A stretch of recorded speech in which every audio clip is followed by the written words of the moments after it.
ये यात्रा प्रत्येक व्यक्ति को अकेला करना पड़ता है, इसमें कोई सहयोगी नहीं हो सकता है। और इसीलिए शायद आदमी,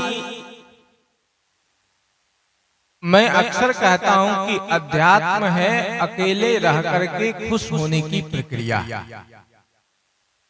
और संसार है कि बाहर हम प्राणी पदार्थों को संग्रह करने की खुश होने की प्रक्रिया। शब्दों को समझिए, बाहर खुश सुख ढूंढने का अर्थ है कि हम प्राणी पदार्थों को इकट्ठा करके सुखी हो जाएंगे, और आध्यात्म है कि स्वयं में लौट जाएंगे, स्वयं की यात्रा करके स्वयं में स्थित हो जाएंगे, और जीवन आनंद, भीतर आनंद ही आनंद होगा। और बाहर की खुशी बहुत क्षणिक है, क्षण भर के लिए है, और लेकिन भीतर का आनंद अस्थाई है, वो कभी मिटता नहीं। मानव जीवन का प्राप्तव्य है अध्यात्म। अध्यात्म शब्द की व्युत्पत्ति, अध्यात्म शब्द को आज आदमी समझ नहीं पाता है कि अध्यात्म है क्या। अध्यात्म किस चिड़िया का नाम है? अध्यात्म किसको कहा जाता है? व्याकरण की दृष्टि से देखें तो अध्यात्म शब्द की व्युत्पत्ति अधि उपसर्ग है, आत्मनि अधि, अव्ययी भाव समास करके निष्पन्न होता है, जिसका अर्थ होता है कि आत्मा में लौटना।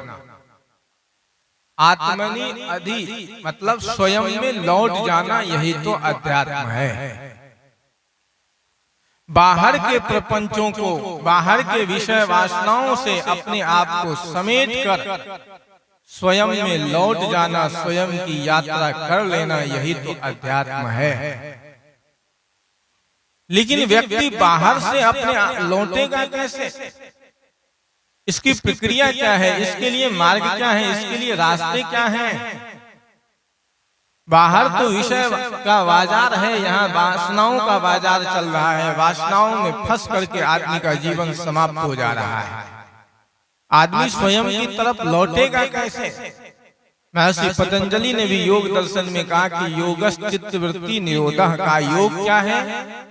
चित्त वृत्ति का निरोध हो जाना योग है। चित्त की कई वृत्तियां हैं, क्षिप्त है, विक्षिप्त है, मूढ़ है, निरूढ़ है, एकाग्र। इन अवस्था विशेष से ऊपर उठ करके जो व्यक्ति चित्त का निरोध कर लिया, वही व्यक्ति तो आध्यात्मिक है, वही व्यक्ति तो साधना के मार्ग पर आगे चल रहा है। अभी तक हमारी चित्त वृत्तियां केवल बाह्य पदार्थों के पीछे, भोग के पीछे दौड़ रही है, और जीवन भर आदमी भोग के पीछे ही तो दौड़ता है। गीता में भी भगवान कृष्ण ने कहा कि जही शत्रु महाबाहो काम रूपम दुरासदम। अगर अध्यात्म की यात्रा करनी है तो पहली बात है कि जही शत्रु महाबाहो। हे अर्जुन, महाबलशाली अर्जुन, एक काम करना। कहा क्या? जही, खत्म कर दो। किसको? जही शत्रु महाबाहो काम रूपम दुरासदम। काम रूपी दुरासत शत्रु को खत्म कर देना, बस यहीं से जीवन की अध्यात्म की यात्रा प्रारंभ हो जाए। काम का अर्थ क्या है? काम का अर्थ क्या है? काम किसको कहते हैं? प्रायः लोग काम को केवल स्त्री पुरुष का संसर्ग, भोग मात्र मानता है। स्त्री पुरुष का संसर्ग ही काम नहीं है। काम का अर्थ है इच्छा, कामना, वासना। वो किसी भी रूप में हो सकता है। स्त्री पुरुष के संसर्ग की कामना तो एक अवस्था तक रहती है, उस अवस्था के बाद इंद्रियां अपने आप काम करना छोड़ देती है। इंद्रिय काम ही नहीं करेगी तो भोग कब तक आदमी कर सकता है? स्त्री पुरुष का साहचर्य तो एक सीमा तक है, उस सीमा के बाद उस भोग को आदमी नहीं कर पाता है।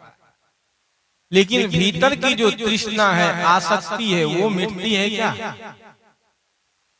वो तो आदमी की अवस्था समाप्त होने के बाद भी भीतर में रहती ही है। असली कामना, असली वासना तो वहीं से प्रारंभ होता है।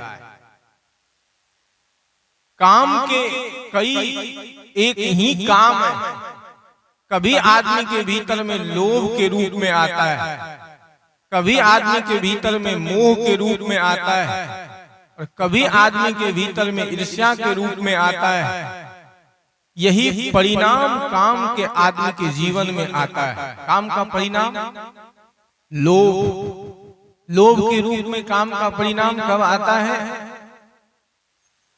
जब आदमी संसार को भोगता है और भोगने से तृप्ति नहीं मिलती है, तब आदमी के भीतर में लोभ के रूप में आता है। और गीता में ही भगवान कृष्ण ने कहा कि दुष्पूरेण नलेन च।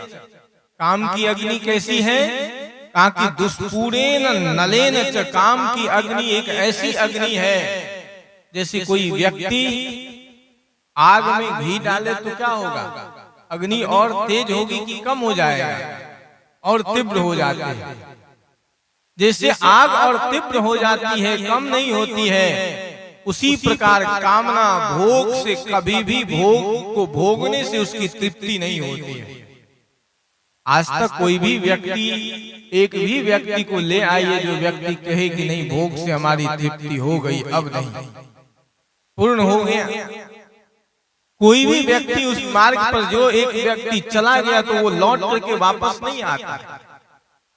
जब तक भोग से तृप्ति नहीं, तब तक लोभ बन करके काम की प्रवृत्ति आदमी के भीतर में आता है कि और इसी में आदमी का जीवन समाप्त हो जाता है। पहला काम की प्रवृत्ति है लोभ, दूसरा काम की प्रवृत्ति है क्या? मोह। जिससे आदमी की काम की प्रवृत्ति होती है, जिससे आदमी को तृप्ति मिलती है, उससे आदमी को मोह हो जाता है। होता है कि नहीं? अगर पुत्र से आपकी कामना की तृप्ति हो रही है तो पुत्र से मोह है, पति से हो रही है तो पति से मोह है, भाई से हो रही है तो भाई से मोह है। जिससे हमारी तृप्ति मिलती है उसके प्रति हमारे भीतर में मोह रहता है, और तृप्ति नहीं होती है तो फिर मोह खत्म, मोह भंग तो रिश्ता खत्म। आदमी के भीतर में मैंने कहा कि जब मोह आता है, मोह आदमी को तब तक रहता है जब तक कामनाओं की तृप्ति नहीं होती। जब तक उस व्यक्ति से कामना की पूर्ति होती रहती है तब तक व्यक्ति को भीतर में उससे मोह होता है, और कामना की पूर्ति नहीं हुई तो आदमी के भीतर से मोह समाप्त हो जाता है। चाहे देख रहे हैं कि दुनिया समाज में हम जीते हैं, पुत्र तब तक प्रिय लगता है जब तक हमको उससे अपना स्वार्थ की पूर्ति होती है। पुत्र भी अप्रिय हो जाता है कब? जब स्वार्थ की पूर्ति नहीं होती है। पुत्र को भी माँ बाप अप्रिय लगने लगते हैं कब? जब उनको स्वार्थ की पूर्ति नहीं होती है माँ बाप से, तब वही पुत्र को माँ बाप भी अप्रिय लगने लगते हैं। यही संसार है, इसी संसार के पीछे आप दौड़ते रहते हैं।